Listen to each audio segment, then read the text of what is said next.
Hey, you bit Steve, that old Yorkshire geek. It's time to review the season finale from season 3 of Star Trek Strange New Worlds. This one's called New Life and New Civilizations. Not really sure why it's called that, but anyway.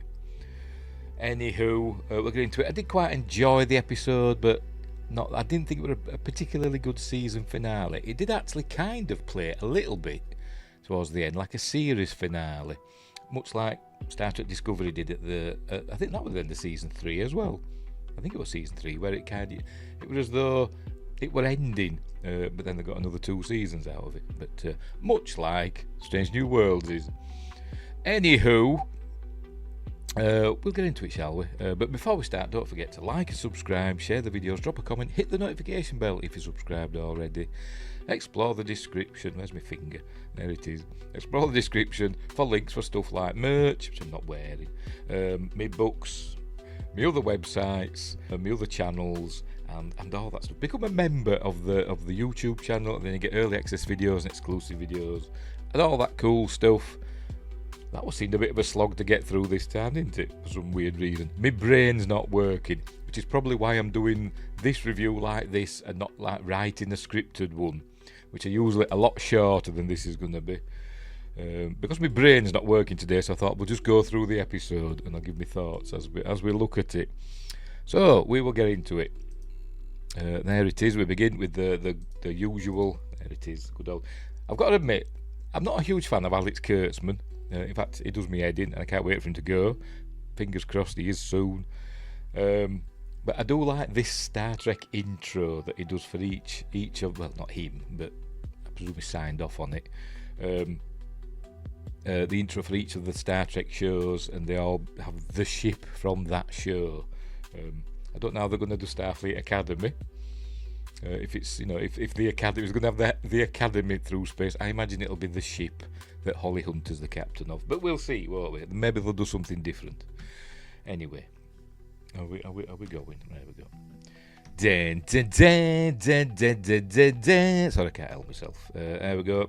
The Enterprise. I think it's I do like this design of Enterprise, of the Enterprise. It is gorgeous. I think it is. But it's just too dark, isn't it? It's almost as dark as the I've got to call it the Dreadnought ship. Maybe it was called that. I can't remember. From Star Trek Into Darkness, that hateful film which I loathe. That big starship, that huge that were about 1 million miles long, that attacked the Enterprise and crashed into San Francisco. It's almost like that, isn't it? It's supposed to be white. But anyway, it is a nice. I do really like it, and I like the struts, the nacelle struts that are very reminiscent of the NX-01. But it's nothing like the actual original series Enterprise, is it? It's also like twice as big, apparently. But so that just means, again, telling me this is an alternate universe. This isn't the prime timeline, no matter what they say. The official people.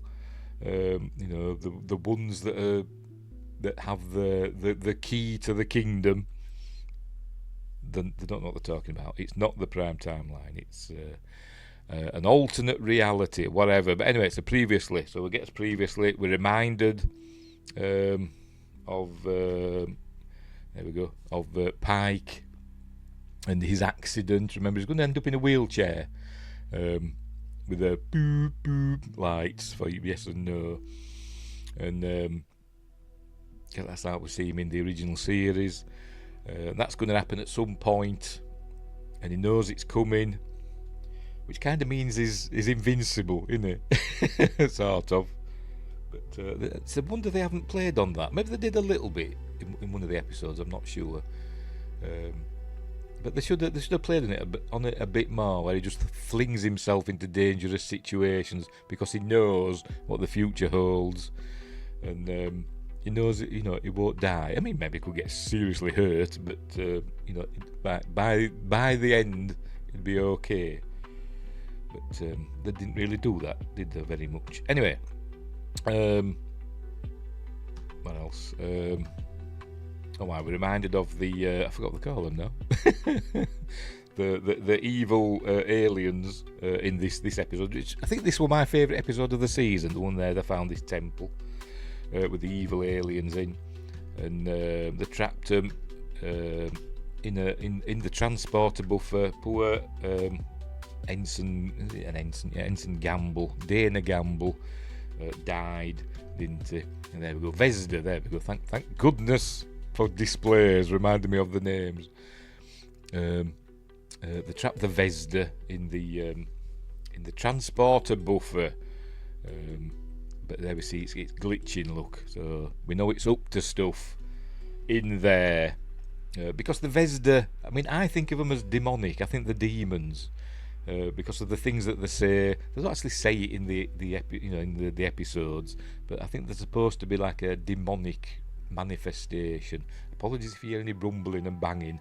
Well, not a bad, no such thing. An amazing thunderstorms going on outside the window.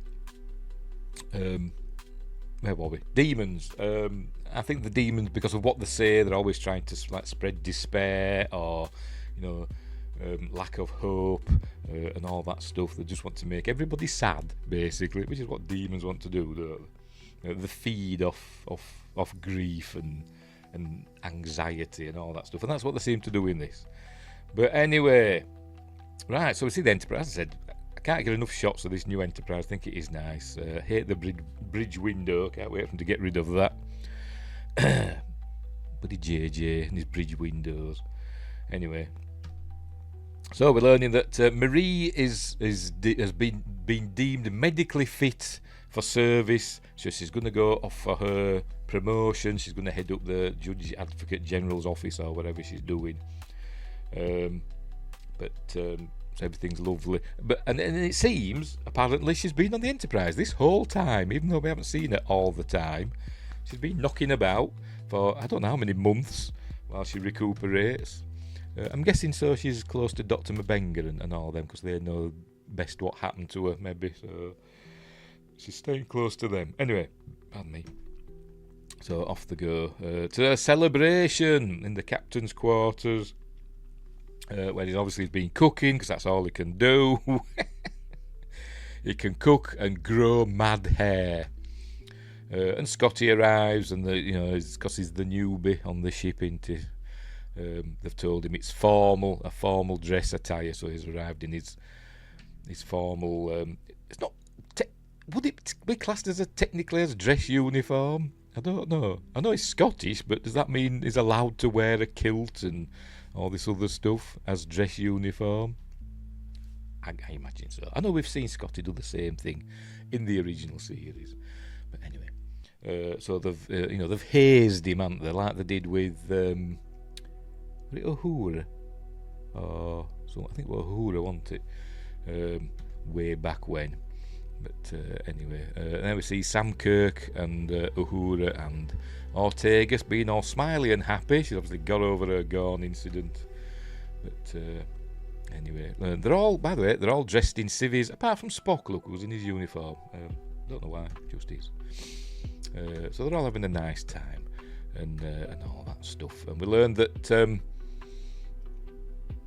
forgot his name now. Roger Corby is not there because he's gone off to carry on investigating the Vesda, and he's found another planet that sees the Vesda as gods, and they've got lots of information and stuff there about them. So that's what he's gone there for. So Dishy Christine Chapel, Jess Bush is unhappy about that a bit. So then anyway, we arrive at this planet, which has got a weird name.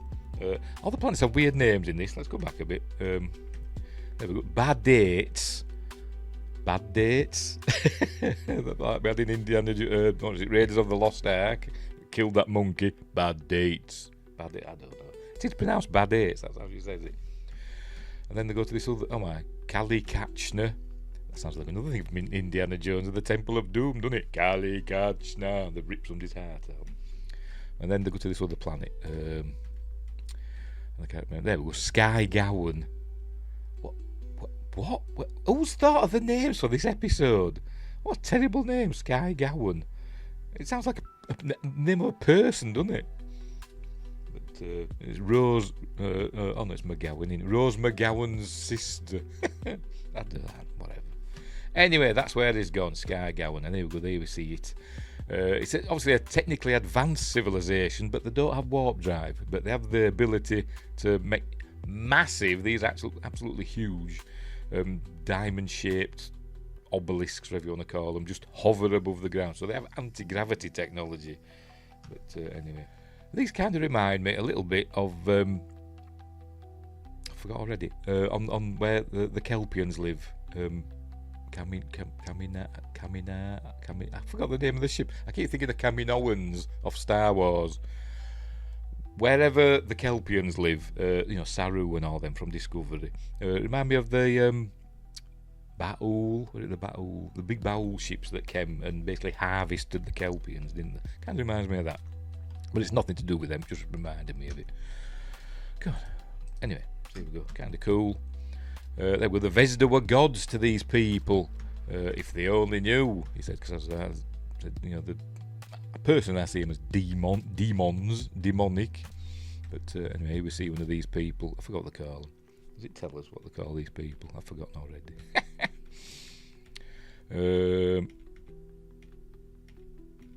It doesn't say, does it? It doesn't say what they call the Sky Gowans, I suppose. Anywho, and they've got transporter technology as well. There we go. Pass through that thing, and it transports them up to the big thing in the sky, which I said is absolutely huge. I think we do have it. There we go. Have a view of it. It's absolutely ginormous. But anyway. Meanwhile, they're doing some. Scotty's doing some engineering work in sick bay, and he's saying now we've got to shut down the sick bay transporters, buffer and all.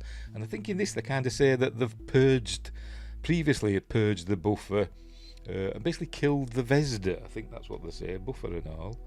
We just did a purge a few months after that. I said we sent that Vesda demon back to hell. So they didn't trap it in there. They got rid of it. But we learned that that's not what happened, because here we go. Chapel, who looks astonishingly gorgeous there, finds a pattern, a residual pattern in the buffer, and it's human. And this is where we learn, and it had beamed off somehow off the ship to Sky Gowan, and it's Gamble. So the Vesda have basically reconstituted Gamble from the transporter buffer, and now he's on. Here we go. Now he's on. Is it going to show us? It's not show us yet. It's going to show that he's on Sky Gowan as their new god. There we go. Ensign Gamble's pattern. For Pete's sake. And he turns around. There we go. Turns round. Very Stargate. Almost like Anubis or something like that. Turning round. But he's rebuilt him from his transporter pattern, but not giving him his eyes back. But I think there is a reason for that. But anyway, if it isn't Dr. Corby, also reminded me again, Stargate. Reminded me of Lieutenant Ford, Aidan Ford from Stargate Atlantis. When he kind of turned bad and went off and did his own thing. Kind of reminds me of that a little bit, but different. Right, opening titles. Here we go. Bum ba dum ba dum. Did they miss a bit out, by the way? Did I miss a bit? I'll edit this out if it's not there. The bit with the big alien floaty creature. Do they change the credits sometimes? Oh no, it's there. Look, I just missed it. Never mind. Right, so get through the credits. Here we go. Directed by Maja Vervillo. Anyway, so they've got to decide what to do. They've got to go to Sky Gowan and suss out what's going on. And they also make a call to the Farragut, Jim Kirk, and get him. He's going to come along as well, because the Farragut's all repaired now after its adventure earlier on in the season. Here's Marie doing some boxing, and she says she feels great and all that stuff. But anyway, he talks about destiny and maybe destiny's changed and stuff. Do you really still believe our futures are written in stone? This is the main part of the story, by the way, for this episode about destiny. Remember why they showed that he knows what his destiny is going to be. He knows he's going to get, badly hurt and end up in a wheelchair and just go boop, and he thinks that's written in stone. Does this change that by the end? I'm not entirely certain, but anyway, there you go. The last few years they've changed, and because he's saying he's happy with Marie and all that. He wants to marry her, but anyway, so they've all beamed down. It's not really a first contact situation or a prime directive situation, but they've beamed down because we learned that even though they're a pre-warp civilization, they do have technology, but they are in contact with other spacefaring races such as the Orions and others that are belligerent towards the Federation. So I think that's why they've beamed down in civvies and wow. Sorry, I'm just I can't help myself. We've got La'an here looking astonishingly nice with her hair down, and in the background we've got Chapel, who for some reason dyed her hair red. But still looks very fine. I can't help myself, I'm sorry. Anyway, yes, I didn't like this bit. They've got to find a way to get past these guards to this transporter. So number one and Dr. Mbenga, yes, I still call him Mbenga, not Mbenga, do a little they've done this before to cause a distraction. And as they cause this distraction, La'an runs behind them and gives them a Vulcan neck pinch, and nobody does anything about it. There's loads of people milling about, as we can see. Well, there's Chapel with red hair. Why? I've no idea. Is it a wig? By the way, it must be a wig because she's got short blonde hair, hasn't she? Anyway, there's loads of people milling about, and not one of them saying they've just knocked out the guards. Other guards, come hither. No, none of that's going on. Oh, and they've got Uhura with them as well. Right, so they're going to beam themselves up there. Do they do it now? No, not yet. So that's what they're going to do. Good old science lab. They used this room a lot this season, didn't they? They were getting the money's worth out of the science lab this season. But Buddy Pellier's back. By the way, I forgot to mention, back in the party in Pike's quarters, they did another potentially Doctor Who Easter egg, I suppose you could say. Remember we saw the TARDIS outside the Enterprise when it was inside that big raider ship thing. We saw the Enterprise, the TARDIS outside the Enterprise, didn't we? In this one, she said she used to go out with a time-travelling doctor. Why? I don't know. What's Paramount got to do with Doctor Who? I don't know. Have they signed an agreement with the BBC? I thought it was Disney. I thought Disney had the agreements with the BBC. I have no idea. But I think it's just an Easter egg, just for fans. But anyway. She's called Spock. I don't like Pellier. I can't wait for her to go. She does me head in. Another one. Ley lines. Where did they get these from? Ley lines. These lines of force that come from Vidia 9 or whatever the name of that planet was, that the Vesda use to transport themselves throughout the galaxy, and Sam Kirk there, Jim Kirk's brother, older brother, calls them ley lines. Obviously ley lines are a thing if you believe in that sort of stuff.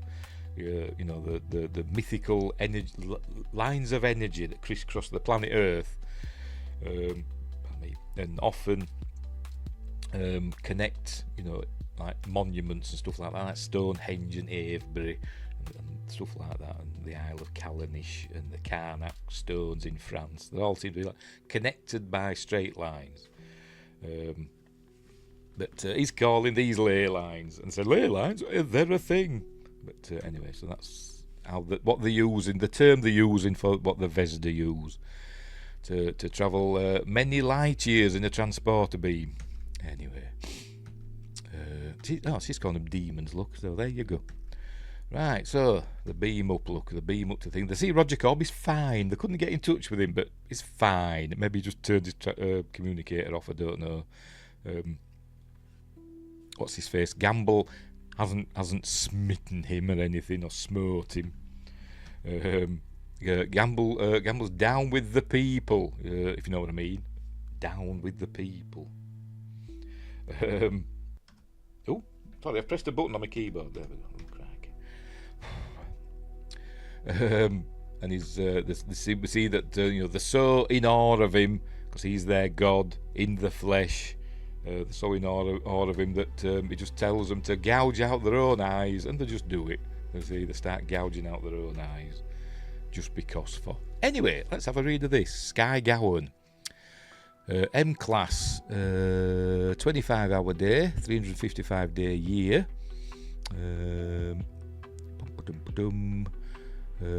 It seems to be older than Earth, 6.9 billion years. So there we go. And the atmosphere is pretty much the same, isn't it? Nitrogen, oxygen, etc. Mean surface temperature 14 Celsius. I don't know what the mean surface temperature of Earth is. Don't know. Alexa, what is the average surface temperature of the planet Earth? According to an Alexa Answers contributor, the average surface temperature on Earth is approximately 59 degrees Fahrenheit, 15 degrees Celsius, according to NASA. There you go. So it's about the same then. And then we go Callie Catchner. It's too small for me to read in my old eyes. Excuse me. Oh, is that the name of the city that they've gone to on Skye Gowan? I think it is. Callie Catchner. Yes, in the Skye Gowan in the Bad 8 system. The central city is located on the largest of a grouping of 7 islands in the northern hemisphere of the planetary wide archipelago. The central city is I can't really read it. Does that say densely? I don't know. More populated and the centre of trade than the surrounding rural islands. Surrounding 8 rural islands. Whatever. Anyway, so there we go. Yeah, I just found that interesting. You know what I'm like? I'm always reading stuff on screens when I pause it. But anyway, here's Jim Kirk on the Farragut. He's been promoted to commander, by the way. I can't remember if he had when we saw him last time. I can't remember. But they do call him commander now, so lieutenant commander, or lieutenant if you want to be anal about it. But he has. By the way, I noticed, I keep forgetting to point it out. Christine Chappell, we know she's a nurse, but I think she has full commander stripes on her sleeve. I'm sure she's got 2 thick bands on her sleeve. I could be wrong, but does that mean she's a full commander? A nurse? Anyway, so there we go. There we go. Told you that they got in touch with him, and he's speaking for his captain. Remember, she's a Vulcan with a mad, non-Vulcan-like hair. But saying that the Enterprise saved her and she owes them one. So obviously she didn't want to tell them that herself. Or maybe they couldn't get the actress back. Remember, Jim Kirk's the first officer of the Farragut. And I forgot what type of ship it is, what class. No, I can't remember. It looks a bit like a Miranda class, but I don't think it is called that. Anyway, so they're gonna head out to Skye Gowan as well. The Farragut. So anyway, right. So they're looking at this while he's down, making people gouge their eyes out up on this big lozenge that they're in.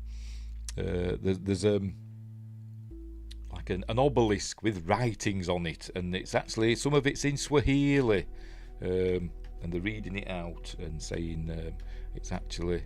We're going to get to that in a bit. And see, there's an image on. It's obviously stories and whatever about the Vesda and the enemies of the Vesda fighting each other, and we see that the Vesda have no eyes, and their enemies, the good guys, have glowing eyes, and we'll get to that in a bit. And they're obviously fighting because they've got weapons in their hands. But there we go. And we see that some of it's in Swahili, but not in Swahili. I don't know what Swahili written language looks like, but it's obviously a Latin. It's been transposed into Latin, Latin alphabet. Anyway, it's in Swahili, and it's actually the story. We learn it's the story of of Dr. Mabenga. It's about me. Why? Dunno. We saw it they were writing in Swahili in the episode, lens of through the lens of time, or whatever it was called. And I was like, why is it in Swahili? Still don't know why, but it just is. But it kind of suggests it's talking about destiny as well, again as well, whatever. That it was his destiny to come here. It's a story about him, by the way, taking his first life when he was a kid, and somebody attacked him, and he had a knife or whatever, and he had to take a life to save his own. So all his life, I think he was 12 years old, he said, all his life is... but anyway, whatever. Right, so what happens here? Does he come back? Oh, there we go. All lights up. Look. Look. Yes, because scans him. No blood this time. That he was blood last time. No blood this time. But look who's back. Gamble's back, and here we go. And he I missed it. He sends them all flying. Look, because he's got super duper powers because he's a demon. And then they'd go diving through the obelisk. And end up back on Video 9, I think it is, because we see the bodies of the people that were there. So we're back on this set again, with the statue in the middle, which is the Beholder, and we learn that the Beholder is the one that is making sure that the Vejda are trapped forever and can't parade around the galaxy doing their evil stuff. There we go. The Beholder's constructed this portal. So that it could not be traversed alone. That's why he had to take Mabenga with him. Two must pass through. So there we go. So he's he's wanting to obviously release the Vejda that are trapped. To be honest, when we saw them, because it's Spock or somebody, I think it was Spock, wasn't it? He saw these glowing orbs, and one came up, and it one of the Vejda inside that sort of like snarled at him or whatever, and I thought it would have gone. I thought it were getting an image of the Gorn, but it wasn't. It was a Vejda, apparently. But anyway, so he attacks the here we go. He attacks the statue. There we go. And then when that happens to Marie. So her and the statue are connected, and then her eyes go all Gary Mitchell nearly, and so they get to the sick bay. There we see. She says she's fine. She feels fine, and she can see fine. But anyway, her eyes go back to normal, and this is where we learn that her and the statue are one and the same. So again, it's all about destiny and all that stuff. So they've got to get to where they've gone. They could somehow go through the obelisk, but they don't have the power to do it. Pardon me. Anyway, so there we go. The Beholder's by a signature. So, and the two of them have got to go through. Remember, and it's going to be Pike and Battelle. So, but they've got to find a way. But anyway, they beam down. They're not in civilian clothes now. They don't give a monkeys. They're in the Starfleet uniforms, and it's not working. So they've got to use a lot of power to get the portal open, and hopefully it just goes to one place. Video 9. But they decide that Scotty suggests nuclear batteries, and Spock says, "Well, not really," and says, "Well, what about two?" But then no.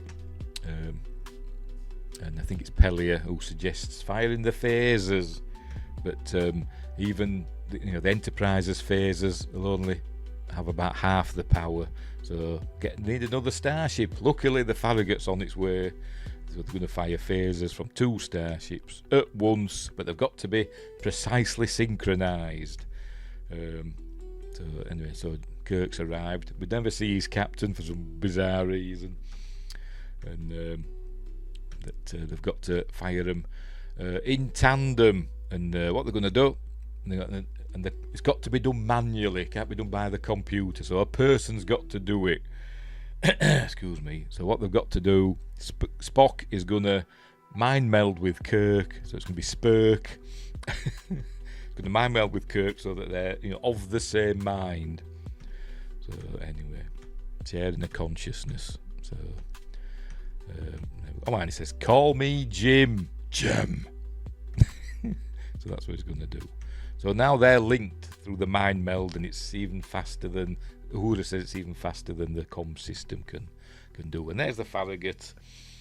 Anyway, so they're gonna do a flip maneuver. They're arriving at Skygowan. There we go. Do this flip maneuver in a minute. There we go. Reminded me of the Enterprise episode where we had the Enterprise and the Columbia. They did that, didn't they? When they were not transporting, but they were moving trip from the Columbia to the Enterprise, weren't they? And they used a grapple thing, and it to go down the cable, didn't it? Reminds me of that. Anyway, here we go.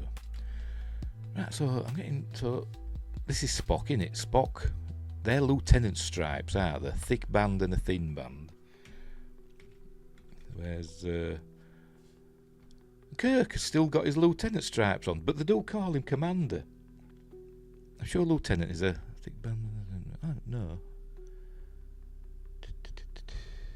I'm trying to think now. 2 thick bands is a full commander. So no, is that lieutenant commander? So has Spock been promoted to lieutenant commander now? Maybe he has. Because a captain is 2 thick bands and 1 thin band.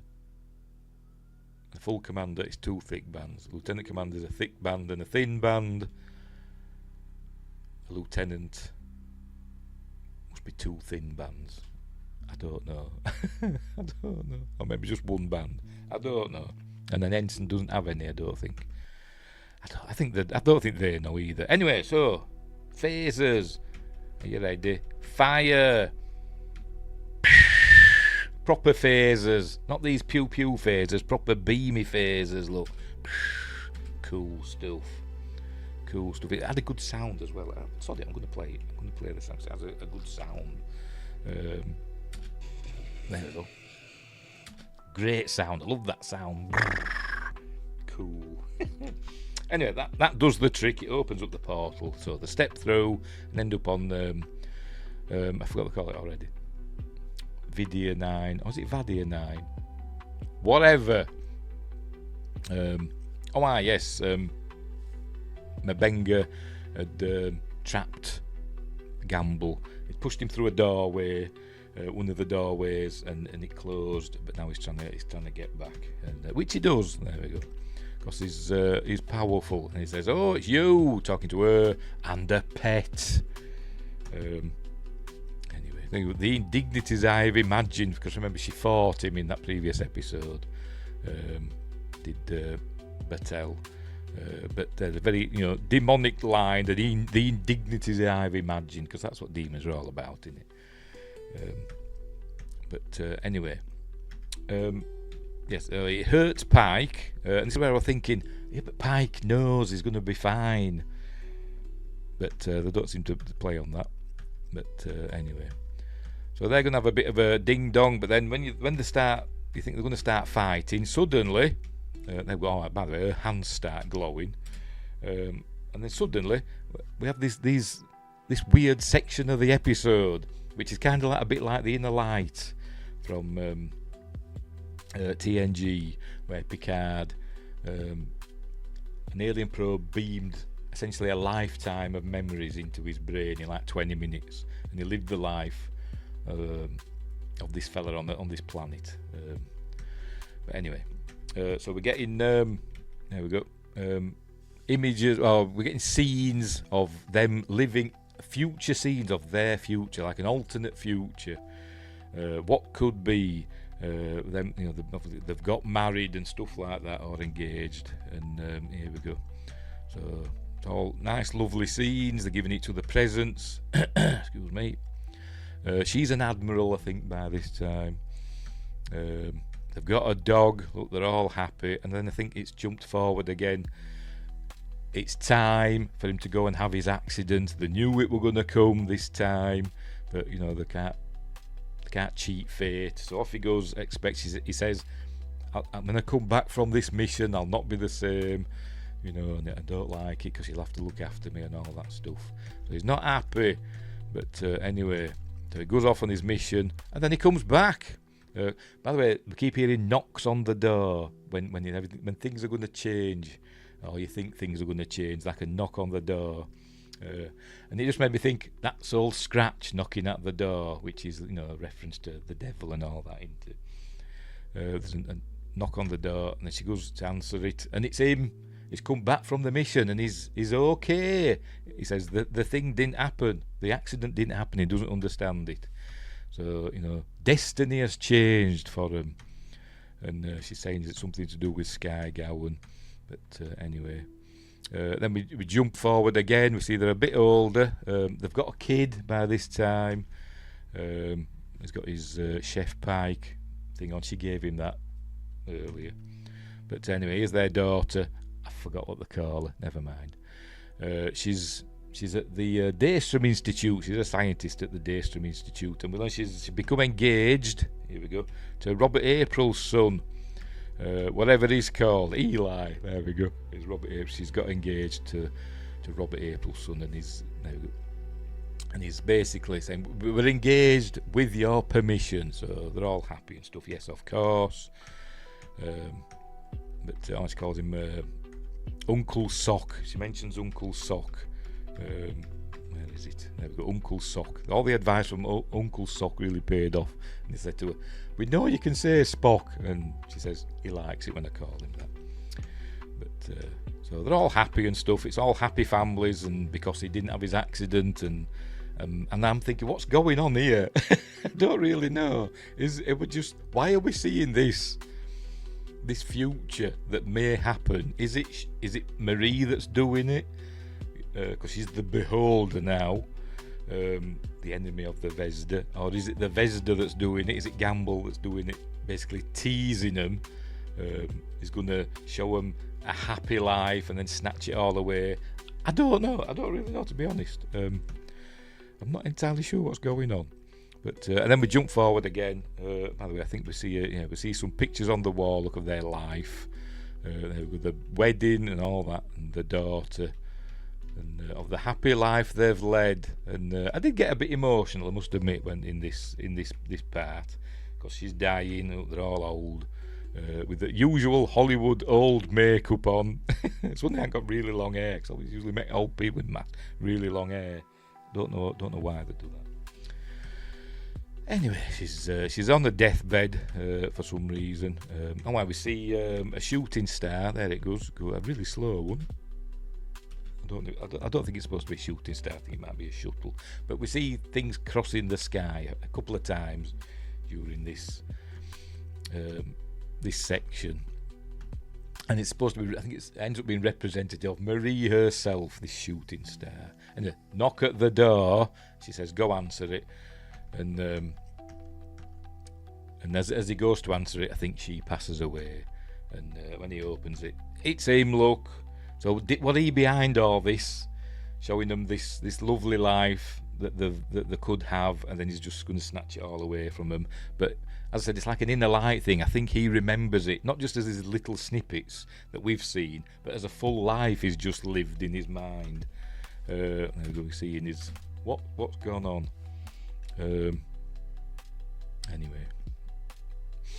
so yeah, I think he did it because he's saying he's going to set free the Vesda. They will be free, and says your memories will be long gone. So I think he's basically, tormenting him with memories of something that will probably never happen. But I'm not entirely sure now. As I said, I think this is an alternate timeline. Anything can happen. Anywho, so he lets them all free. He blows up the statue, which doesn't seem to damage her this time, but anyway. And all the Vesda come out. We see that they are these snarly, swirly things. It's too late, but it isn't. It isn't too late because she just ends it really quickly. It's really disappointing, to be honest. There's no long drawn out battle or anything. Probably couldn't afford it. She just does that. It's just like goes, "Ooh, my bunga," whatever, and they just all go back in the trap again. And she becomes the statue. 'Cause remember, her and the statue were the same. She becomes the statue trapping him. There we go. I am the beholder, but I am also Marie Battelle. And the love I feel is brighter than your darkness, because she's an angel, basically. He's the devil, a demon. She's the angel. And says, no! And then he ends up getting trapped, look. Sent back in there. And she does her thing. Look, she transfigurates. Remember that episode of TNG, Transfigurations? She does it. And becomes the statue, trapping him. So he's lost the love of his life. So obviously those memories will never happen now, will they? Obviously, because she's gone now. She's there, keeping the Vejda trapped. And I think he's going to bottle this up. The loss of the love of his life. So here they are. That everything's back to normal. Apparently, the people on Skygowan are fine. Even though they've lost their god that they were willing to gouge their eyes out for, but they've got over it apparently. He's going off to do more. I think maybe he's staying there. I think he's staying there to continue his studies while she goes off to explore. And she gives him. He gives her like a data. They call them tapes, don't they? It's like a data crystal or whatever. It's a map of the stars where the Vejda have not been or something, or they have been or whatever. Does it say areas that we've never been in, but maybe the Vejda have been there? And so anyway, so they say goodbye. Kirk and Spock are playing 3D chess. He beats him again, but they're becoming friends, and they do actually say, we will remain friends or something like that. He says it in a bit. There's like Anne coming over, because remember she's in a relationship with Spock, and he does say it somewhere that we will always be friends, or we will continue to be friends, or something like that. Whatever, he does say it. I'm not lying. Then he has a drink with his brother. Sam Kirk arrives. When's he going to go off to that colony where he dies at the end of season 1 of the original series? Don't know, but it's still on the Enterprise. Anyway. And then number 1 and Pike are having a drink in his quarters, and she sits down a respectable distance. She's a full commander, so she's got two full thick stripes. I don't know. And it's obviously, it's on his mind about what's happened to Marie, and but I was expecting her to put her arm around him, or him to shuffle up to her, put his arm around her, but it doesn't really happen. There they were looking at his apron that he wears for his cooking, and he's obviously thinking of the Chef Pike apron that she gave him. So I wonder if he'll have one of those made for next season. I don't know. Anyway, so they're working with each other. I thought she was leaving, because there we go. This Pike voiceover with Pelia there. Even as a boy, I always hated goodbyes and thought, yeah, she's leaving. This is weird and all. Right, we're in sick bay. She's dealing with this chap, whoever he is. I've no idea. I bet he's somebody really important in Star Trek, but I don't know. And then she just turns around and gives M'Benga a big hug for some bizarre reason. I have no idea why, but she just does. Because it's Kurtzman Trek and everybody's always got to hug. Anyway, so there we go. They're all showing life aboard, returning to normal. But not for him, because he's lost the love of his life and he's still got his accident that's coming up. So anyway, so he arrives on the bridge. We see that shooting star. They've got this new map of stars that people have never been to. New life and new civilizations. I guess that's where the title of the episode comes from. They're going to go where no man has gone before, or no one. But as they're looking, there we go. A shooting star goes across. I don't know how they're in space. I don't know how they see a shoot. It's a bit slow as well. But whatever crosses the screen, and he thinks That's Marie. That's Marie, is that? We're going to go that way. She says hailing frequencies are open, Captain. I've no idea why, because they don't hail anybody. But whatever. And nobody's hailing them. But anyway. And he doesn't want to say hit it anymore for some reason. I don't know why. But he just says, go as fast as you can, Lieutenant. And she says, you know, you'll regret that. Hold on to your butts or whatever. And off the Enterprise goes into stupid Kurtzman warp. And that's the end of season 3. Anyway, so yeah, not a terrible episode, but not a good season ender. It kind of wrapped up like a series finale, didn't it? Where showing people, you know, going about their lives on the Enterprise. But Spock saying to Kirk, "We will be friends," and all that stuff. Call me Jim. But anyway, who will we see next season? Who's going to arrive next season that's going to be from the original season? We're going to get Sulu. Who else? Chekhov, maybe. McCoy. McCoy going to turn up at some point. I don't know. But anyway, so yeah. It was an okay episode, but not a great season finale. I was hoping for another cliffhanger, like Hegemony. We're hoping something you know, amazing going to happen, but it really didn't. But we've lost Captain Battelle, so she's now keeping the Vesda imprisoned in the form of a statue. But anyway, but yeah, so there we go. Yeah, an okay episode, not the best of the season. I don't know what score I'd give this one. I don't know. To be honest, I don't know, because there were parts of it that I really liked and that I got emotional with, but there were other parts that I thought, thinking, oh, for God's sake. So, but I think we saw more of the Enterprise in this episode than we've seen in a lot of episodes. And then I see the Farragut, even though it's got horrible warp nacelle struts. But anyway, yeah, I don't know. 6.5 out of 10 for this one for me. That's an okay episode. I didn't hate it, but I didn't think it was a particularly good season finale. If it had been a mid-season episode, maybe I'd have given it slightly higher score. But for a season finale, nah, I didn't think it worked particularly well. So anyway, so there we go. So we'll leave it there. We will leave it there. So thanks for watching, and wherever you are, look after each other, live long and prosper, and until next time, I'll see thee. That old Yorkshire geek with stories to unfold.